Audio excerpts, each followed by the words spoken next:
Okay, let's start our frames program here. I'll take the website called HDFC Net Banking. Basically, the secured sites will be using frames. Okay, so let me navigate to. I found just one of the site which they use frames in their website. Okay, so from your perspective, right now I didn't teach you frames, right? So forget about frames and try to automate it in a normal way. Let's see where actually our code breaks and try to analyze then so what we need to do to handle that. Okay, so from our perspective, let's come into this website and enter the information on customer ID, right?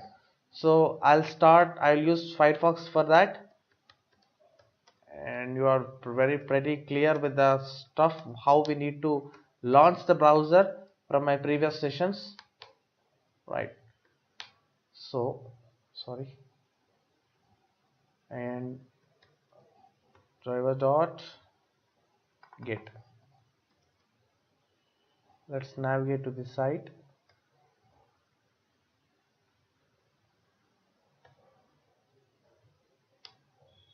Yeah, so once navigated, we'll try to find the field of this.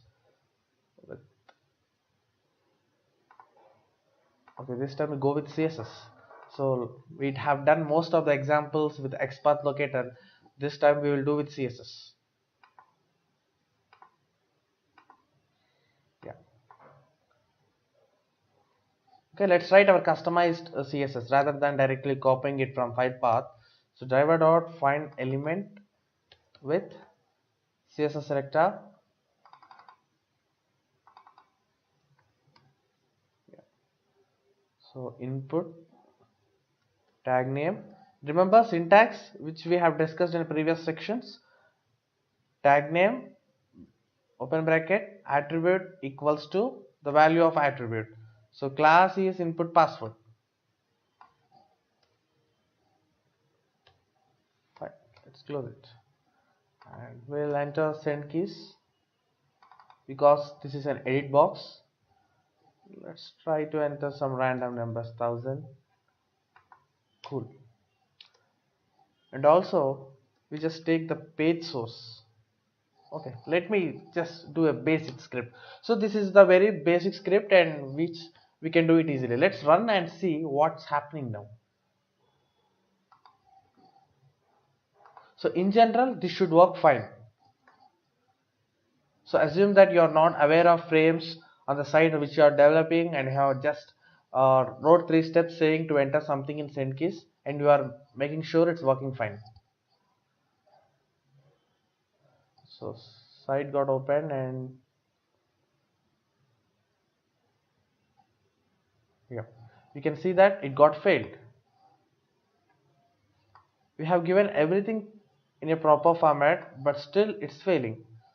So if you see the console, it says unable to locate this element.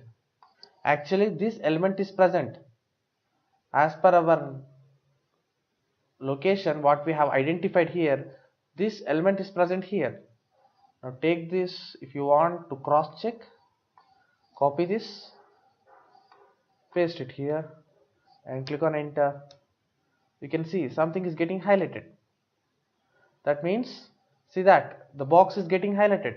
That means our locator technique what we have provided is correct, but still Selenium says it cannot identify it. So the reason for that is if you came across some situation saying that you have given a proper location strategy to identify it, and if you still see that there is something failing from the script perspective, then the only first thing that it should come in your mind is frames. Check if there are any frames in an application which might be the cause for failure. Right. So how I will know that there are frames in the website? Right. The first basic question we get.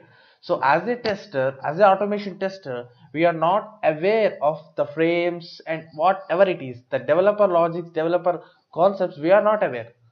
So from a end user perspective, from a tester perspective, how you will come to conclusion saying that okay, there are frames in an application, so I have to use some other strategy to identify it, right?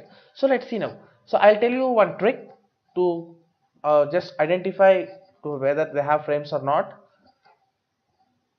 First of all, take the page source of the web page, right? Okay, it says mouse right click is disabled, right? Because this is a secured site, banking site, and they don't want to expose their source code. So when we right click, it says right click disabled. So then how we get the page source? Remember, in one of my previous session I have told you that there is command saying driver.getPageSource. Okay, it will bring out all the page source of the code. So as we need it in the console, just print it out. Okay, right. If you run now, it will give me the page source. With that page source, I will investigate to check whether there are frames in application or not. Let's run it again. Oh sorry, it will fail, because in this step itself it will fail. It will not come to the next step. So we have to write it top of the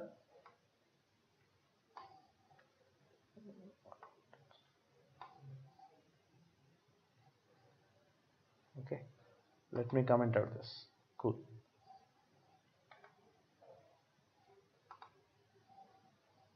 So now we'll get the page source and then script will fail.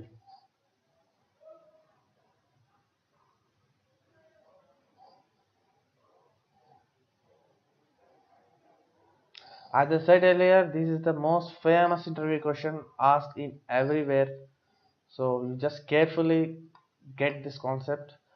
Okay, we got the frames. We got the page source. Let me copy this entire thing and I'll paste it on.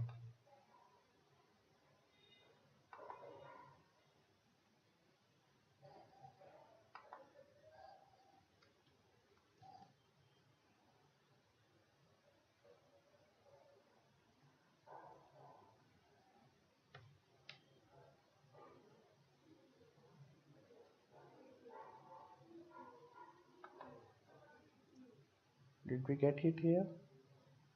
So if I'm getting some other information. Okay, let me copy the entire thing. So if you look at here, so one tip I'll give you here. The first one is, if the application is built on frames, so developer will have to write the code in either of two tags. One is iframe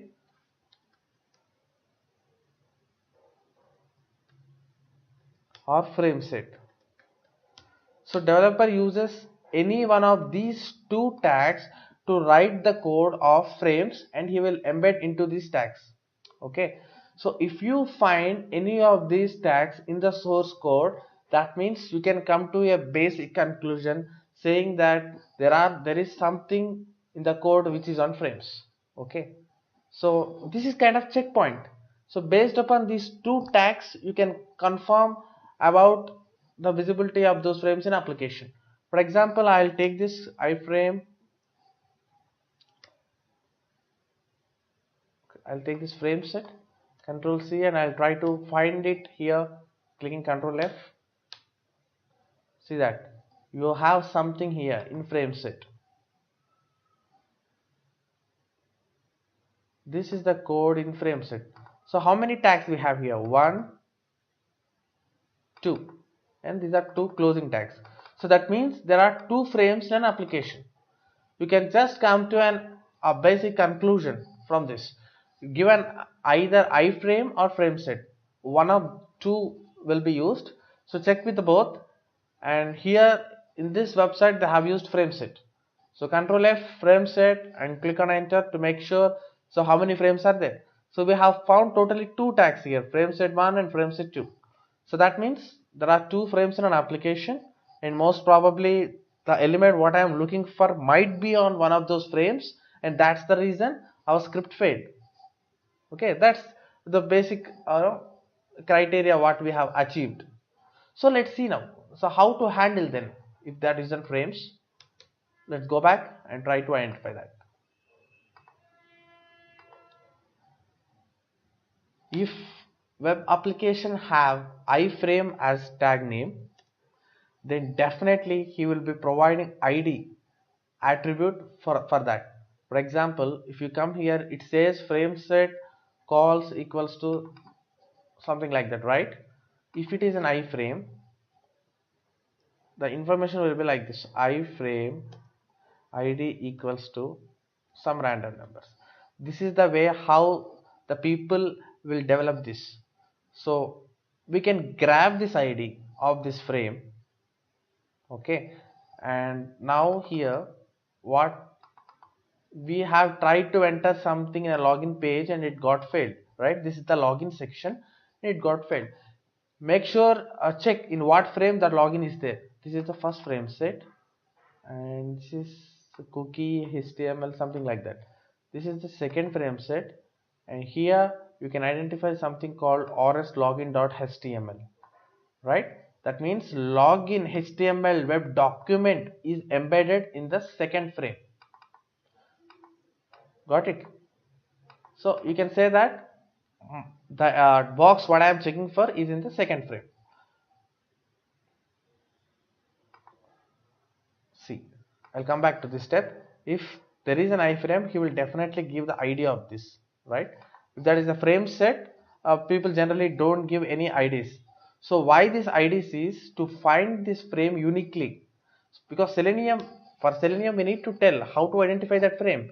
To identify, we need to have some unique attribute of that frame so that we can crack that. In the case of iframes, if there are iframes, so dev team specifically gives the ID attribute. With that we will able to catch that frame and identify our web elements. But in case of frame sets, there will be no IDs given in 99% cases. So in that case, you just come to the code and do a basic search and decide at what frame our component lies. In this case, we have in the second frame, right? Let me comment this. See, now the step we need to write here is driver dot switch to dot. Okay, we are switching from web page to frames dot f. See that there are totally 3 methods. One is expecting frame of number. That means if you know at what frame it is getting, just mention the index of that frame. Now in our case, we are sure that it was in the second frame. So if it is in first frame, give the index as 0. If it is the second frame, give the index as 1. Okay. So let me take frame. So based upon, if you know the index of the frame where exactly our component lies, then go with this method. Or if you know the ID of that frame where exactly our component lies, you can go this second method and give it as frame of the particular ID of the frame. If it is an iframe, definitely the dev team will provide ID for it. Take that ID and frame of mention it here. So automatically our WebDriver switches from normal web page to frame, and then give this step, it will identify because we have switched, right? Okay, now in our case it is not iframe, so we will go with an index. We came to a conclusion that it is an second frame. So what I'll do, driver dot switch, as in first frame, then it will be on 0 index. If it is second, it will be on 1. So I'll give it on first frame. That's it. So only step we need to write is switching step, right? So we are switching from normal web document to the frames, and then why we are switching? Because our elements what we are searching for is in that frame. So that's the reason we are switching, and we are finding that element and entering something. Okay. So this is the base concept what I am trying to teach. In next session, we will do the examples related to frames to make us familiar and have an hands-on. Thank you.